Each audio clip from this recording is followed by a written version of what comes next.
Hello there and welcome to the new video tutorial where I will be showing you the solution of a case study that I created few days back, and I have created the solution in this Excel sheet. As you can see, you can find the solution link down below in the description. Also, I created it in Tableau. Now I'm trying to create it, or actually I have created it in the Power BI, which I am reviewing it with you. Also, I will be putting all these solution link in this video as well as in the previous video where I had created. So whole idea is that we have this case study which is about the extramarital affair, and the extramarital affair which is present over here. You have a couple of variables like whether male or female is involved in extramarital affair, what is the age, years married, children, how much religious this person is, what is education level, occupation, and rating. Based on this, I have created some data import, data cleaning, data manipulation, all of those different types of questions. Then data exploration, data visualization, also some statistics questions like the probability hypothesis testing, and then finally the machine learning. However, in this video, I am taking up the solutions till the 22 question. These rest of the question I am planning it to do it in a later video because these are not relatively straightforward to create it in the Power BI, even though we have an integration with the R and Python. That's something I'm planning to show it in a different video because I have not shown it up until now.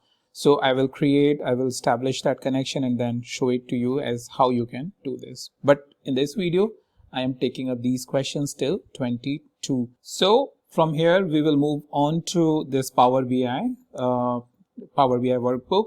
Before that, just a quick information is this is another Google spreadsheet, which I am keeping the link in the description where I show all of my videos, right? The current video is something which I will list it, but so far 209 videos is what I have listed so that you can easily search any of my previously created videos, the dashboards related, DAX related thing, the videos that I have created, and the link is present in B.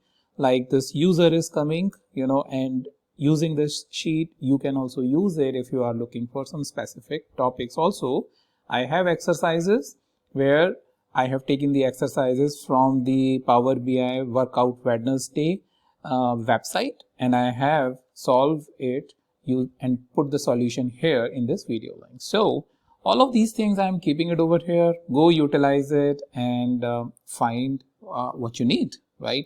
So for this, let me go here and show you all of these questions. So the very first question, if I show you, is nothing but open or import the data into the system. Since if it is an Excel file or CSV file, you can simply connect it like Excel workbook or the CSV file. The link is present in the description. You can go ahead and pick that up. It is present in the case studies folder, right? So this is something which you can easily pick. Now the question is like how many rows and columns are present in this data set. So I'm using, as you can see, this multi-card KPI, which you can get it from this visualization and see the number of columns and number of rows. Well, number of rows is we can take any value, any field, and take the count of that, right? So children is on something what I've taken, and I've taken the count, which gives us the number of rows. However, the number of column is a manual value which I am providing. If you can see, nothing but using the value function, I am giving it a manual value which is 6. But looks like it has more than 6 columns. If I go and count it, let me just see 1, 2. If I count this as well, 1, 2, 3, 4, 5, 6, 7, 8, 9, 10. So this is something we can change. I can change it right away. I don't know why I counted 6 last time, but if I change it 10, it will move to 10, right? So all of this is present here. Now, when you are importing, one of the question is removing this first column. Remove the first column which is unnamed, right? So that is something you need to take care when you are importing the data. If you have not seen, if you don't know, what I suggest, I suggest you look at my previous videos where I've talked about how you can import the data, remove the columns, stuff like that while you are importing it.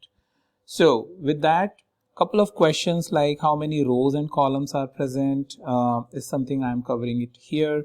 Remove the first column. What is the data type of each column? Again, when you are importing the data, you can come and click on each column, like column over here, affairs column, whole number, gender, age. If you feel like some number is not correct or the formatting is not correct, that you can change it from here, right? So that's something what we are checking, the data type of each column. Create a new column, affair underscore status, right, where code 0 is where if the value is 0, then no affair, rest other values are affair, because there are values. If I open up this column, you will see that there are values 1, 2, 3, 7 and 12, and this is about when they are in extramarital affair, how many times they have the sexual intercourse. That's the frequency that they have given. And the definition, I have put it also here, the mapping table over here. Where are you? Okay, there you go.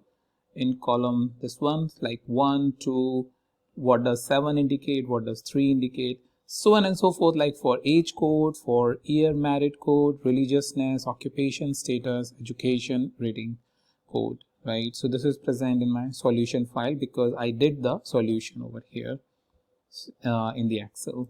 So coming back to this, is there any missing value? So what I did, I simply did the count of each column and saw whether any column have the value less than 601. So you can see that the value 601 is something coming, just manual effort to figure it out. All the values are properly present, so there is no missing values.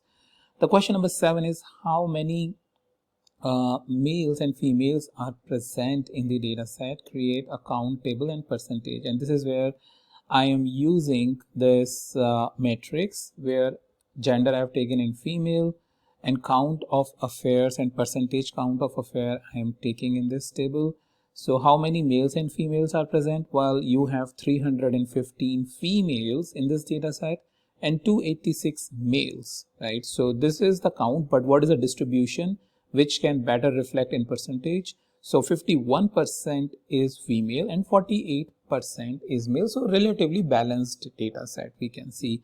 If it is like you have only 10% male, 90% female, then we can say it is an imbalance from the perspective of gender, right? So this is the reason I have given you this analysis, this question.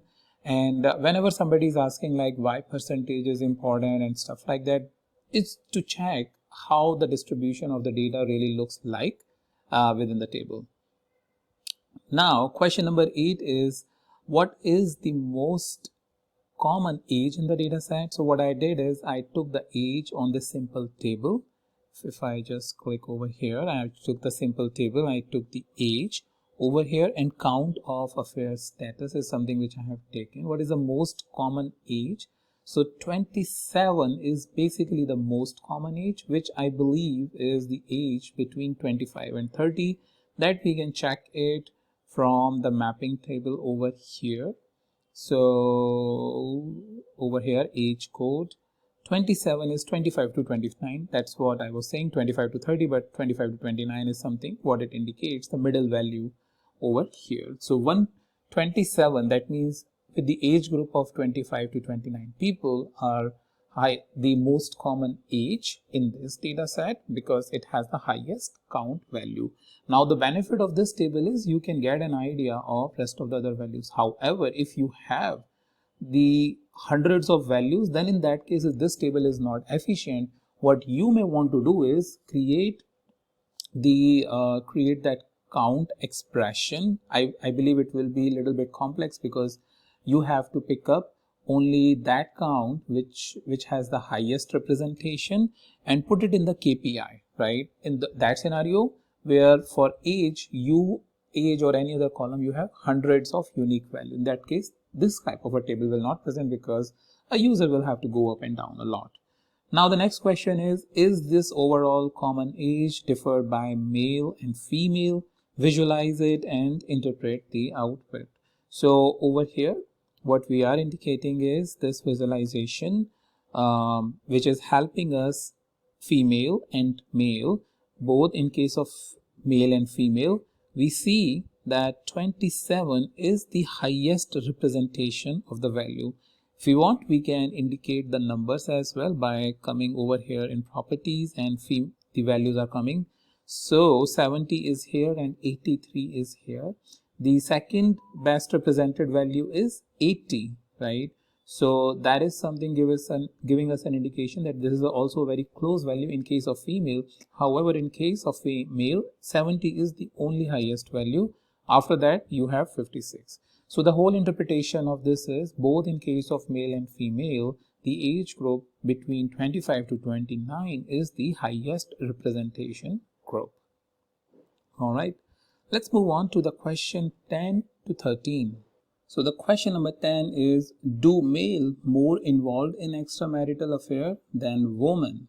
Well, in that case, what we have done is we have created this table where we have the affair status 0 and 1, right? And this is the column that we have created. If you see, a simple column using if affairs is greater than 0, then 1, otherwise 0, right? That means 0 indicate no affair, but any value other than 0 is indication of affair.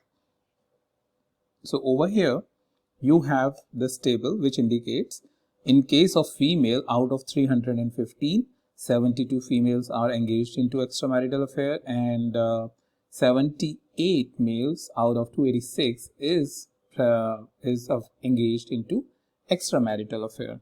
So do male more involved in extramarital affair than women? Well, if you just take this count 72 to 78, you will see that yes.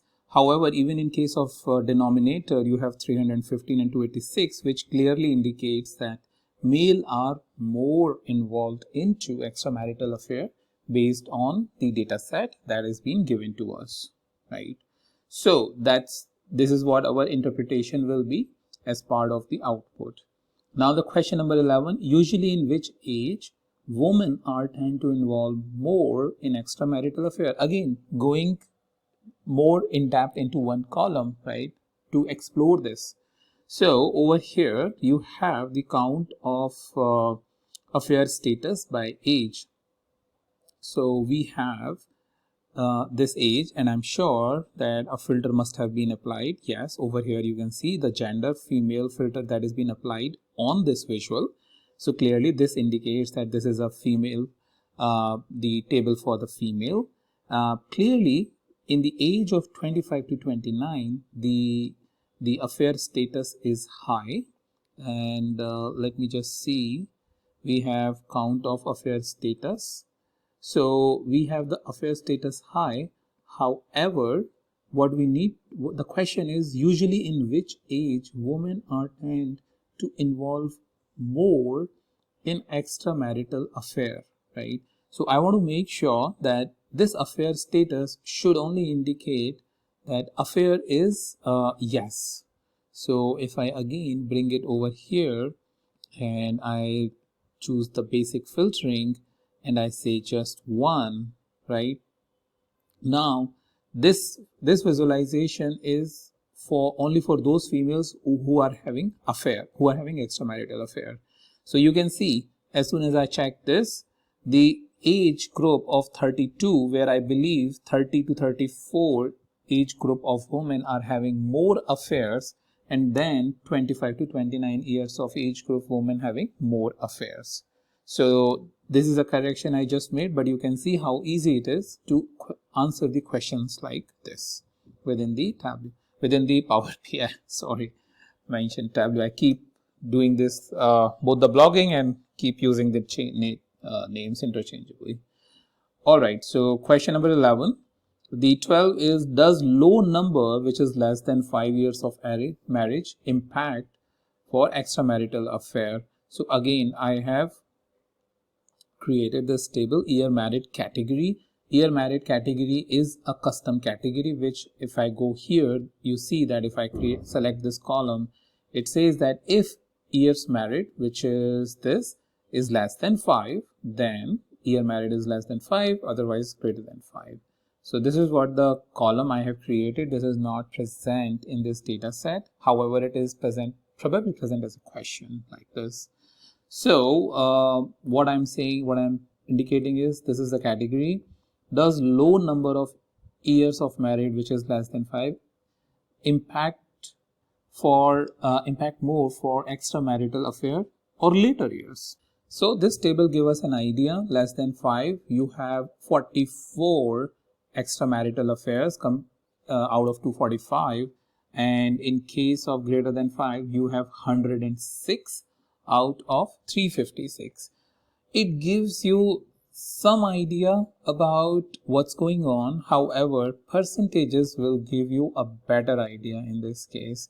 So we need a percentage of this, which is out of 245, 44s are involved. So a percentage for each of their categories. So if I go over here, show value as percentage of row total, right? So if I just do this, you will see that 17.96% is basically engaged into extramarital affair when years married category is less. Greater than this is almost 30%, right? So this gives us a better idea and clear indication in terms of percentages that when the year married category is greater than 5, then you have more people engaging into extramarital affair. Okay, so does low or high number of married years have more impact on male or female for extramarital affair? Again, slightly more tricky because we are saying low or high number of married year have more impact on male or female for extramarital. That means the first variable is the gender in this case, like this, and second one is the number of years married, which has second variable with multiple values. So interpretation becomes important in this case. So again, I will read it. Low or high number of married years have more impact on male or female for extramarital affair, right? So this is where I want to check. We want to make sure that the extramarital affair is mentioned as yes. And if I do that, well, yes, if you see both in case of female and male, the extramarital affair count is high for the highest category, right? So clearly indicate when they are in their almost later, or the very last category is the highest category when in terms of number of years married, then they are basically engaging more into extramarital affair. All right, question number 14 to 18 around I would say is again the visualization piece. Is there any relation between age and year married for extramarital affair? I know this is not the best visualization because we would really like to expect that when the age is moving up, the years of married extramarital affair along with the years married with extramarital affair, whether the count the visualization is going up, down, or no effect. So after a couple of experimentation, I thought of building this up, which can give us some indication, like for example 38 is where the value is. So 150 is basically the overall count for extramarital affair, and in this age group we can see most extramarital affair is happening. And then as you can see, the number of years are moving up, the extramarital affair is going on, it's also going up. It is also visible from this visualization as well by male and female. So we can clearly see as people move up in their number of years of married, the extramarital affairs goes up and it impacts most in their very last years married as a category. Okay, so this requires a bit of an interpretation. Visualization would be good, like a scatter chart or something, but I tried to create it. However, it was not giving us a very good idea about it. I don't know, maybe I was doing something wrong, or the observations are not fitting it up properly. That can give us some better idea.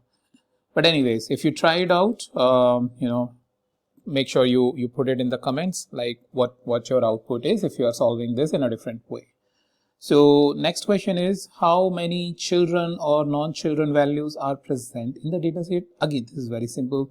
We create a 2 by 2 table where you have the children, not a 2 by 2, it's a simple table actually, and you have the count of affairs, and percentage basically indicate that there are 28.45% values where there is no children for these males and females, and 70% values are where the children are present. That means the highest value or the more values are present for the children if we look at from imbalance perspective. Next question is, does having no children result into extramarital affair? So we have this table and just wanted to make sure that in the filters we have said children. Does having no children result into extramarital affair? Children is yes. We need to make sure I did the opposite. We need to make sure it is no, right? So no children result into more extramarital affair. Well, if you see, we basically need both. Does having no children result into extramarital affair? The opposite is having children result into extramarital affair. So this requires a comparison. So this is a table that we created. However, we need basically both these values, right? And the cross table. See, the cross table will be the children, for the children. So if I go to the visualization, change this visualization over here and bring the children over here, yes or no, that should give us a better idea, right? That's a better visualization because you have both of these values, right? So if I further go up over here, yeah, I can go down, yeah, this much is fine. And if I expand this, wow, it's really going towards right, but that's fine. So we have no children, so question is, does having no children result into extramarital affair? So when the children is no, you have 4.49% observations resulting into the extramarital affair. But when the children is yes, you have 20.47%. That means when the children is present, then you have more. So we can say no, having no children is not resulting into the extramarital affair, right? That's how we'll give the answer. Now the next question is, what is the distribution of religiousness? It's a very straightforward. On the x-axis, you bring the religiousness values, which is 1, 2, 3, 4, 5. I think 1 is anti-religion and 5 is very religious, right? And we can confirm that over here. Yes, 1 is anti-religion and 5 is very religious. So what it indicates is we have the people 190, those who are somewhat religious, right? That's where I think in the world also we have this output that people are somewhat religious, not either very or anti. But as you can see, we have the distribution like this into this data. So before I make it more and more controversial. Okay, so this is what the output is. So yes, we can say we have a data distribution where we have the most observation where people are somewhat religious. Next is, do less religious people have more extramarital affair or more religion? Do less religious people have more extramarital affair or more religious people? Again, I have put the religious over here, anti to very religious, and clearly the 3, which will be sort of neutral, right? Slightly.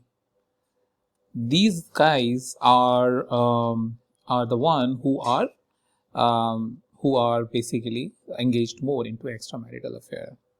So this is where I have put a manual legend over here, if you see in a text, to better represent this. So that's the answer for this question. Let's move on to the next question.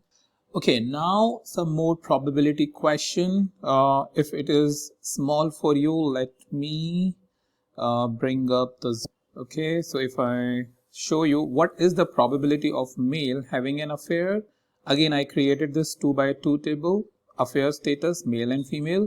So based on this table, male and female value is 601, this is here, and male having an affair is 78, which is this, right? Male having an affair is 78.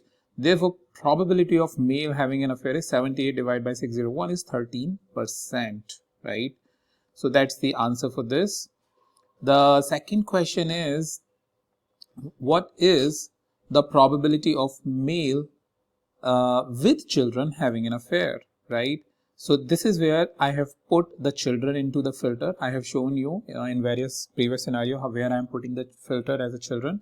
So 430 is the observation. As you can see, overall observation we have 601, but when the children are present, 430 is basically your value. So what is the probability of male? So male is having a children, and then affair is 63.